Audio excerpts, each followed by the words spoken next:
Hi quilting friends, I'm Linda Nitzen from Sizzix, and today I'm going to show you how to mark your die for cutting strips and the actual cutting of strips on your Sizzix dies.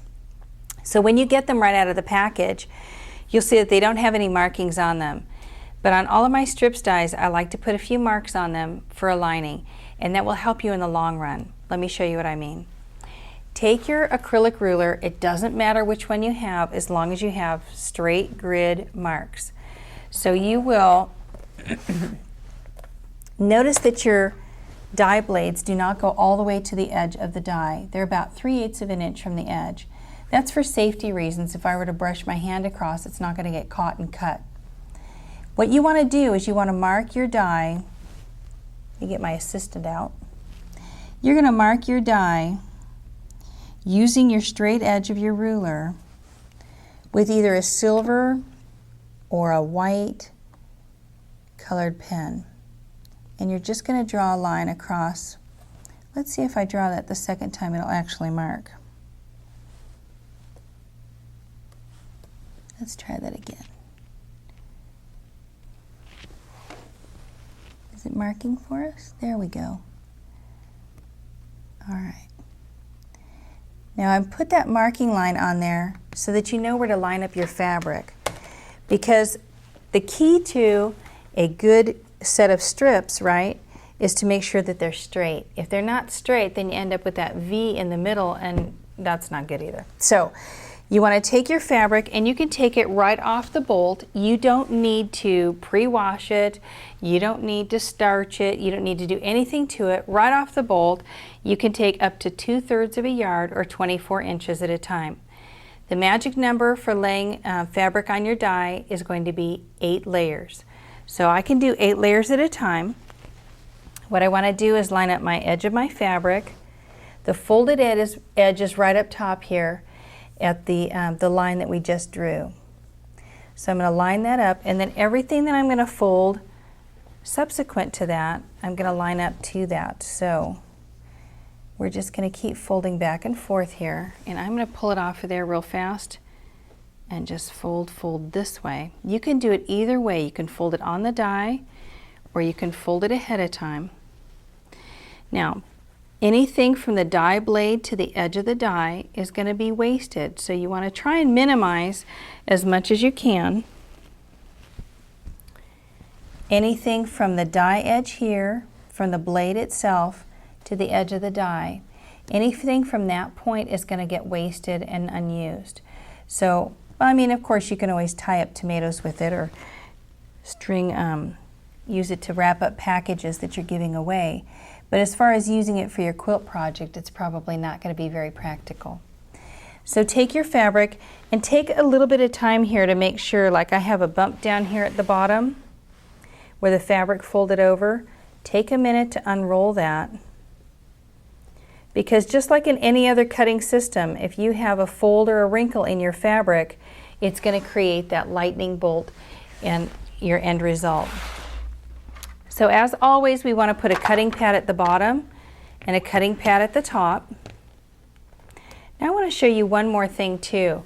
Say I had 2/3 of a yard of fabric, but I didn't want to cut all of it. I could unroll a piece of this, or as much as I wanted, and tuck it underneath the die. In other words, underneath this part here. Anything I roll underneath the die and in between the cutting pad is not going to get touched, not going to get cut or touched as it goes through the machine. And yet, you just have to make sure that you have no more than 8 layers at a time between the 2 cutting pads. That's your magic number. So I'm just going to show you how to do that. So I'm going to put my cutting pad at the top, cutting pad at the bottom, and when I put that cutting pad on, I want to make sure that the bottom cutting pad lines up about at the same end of the die, and the top cutting pad is going to overlap by about an inch or a finger width. Don't get your ruler out, folks, and measure it. It's just an eyeball on that. Okay, I can use the long strips in either the Pro machine or the Big Shot machine.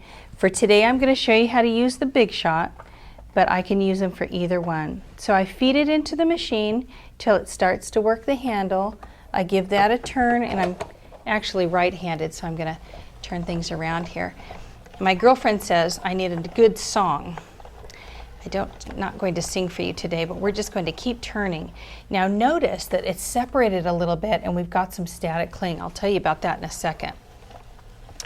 Don't worry about it falling off the table. It's not going to. The machine and the die are counterbalanced, so when you come to the end, it just stops. The handle stops turning and the quilt, or the pieces just stay right here. So we're going to slide this over. Notice our pieces just fell off to the side. That's the edge or the waist that I was talking about. Now some ladies either stuff dog beds with these, they'll knit with them, or they can tie at the top of a package with them.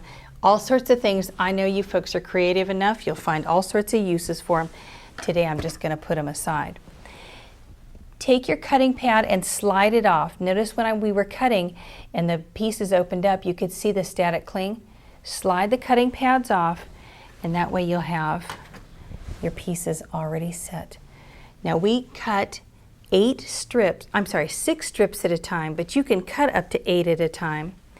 And here's the magic that you want to really see is, did she end up with that piece in the middle? No, it's perfect every time. So if you have a strips die, you can not only cut strips, but you can make squares with it as well. Keep your strip lined up together. I like to keep my selvage where I can see it. So we're going to fold it in half and then fold it again. And like I said, I keep my selvage on the top.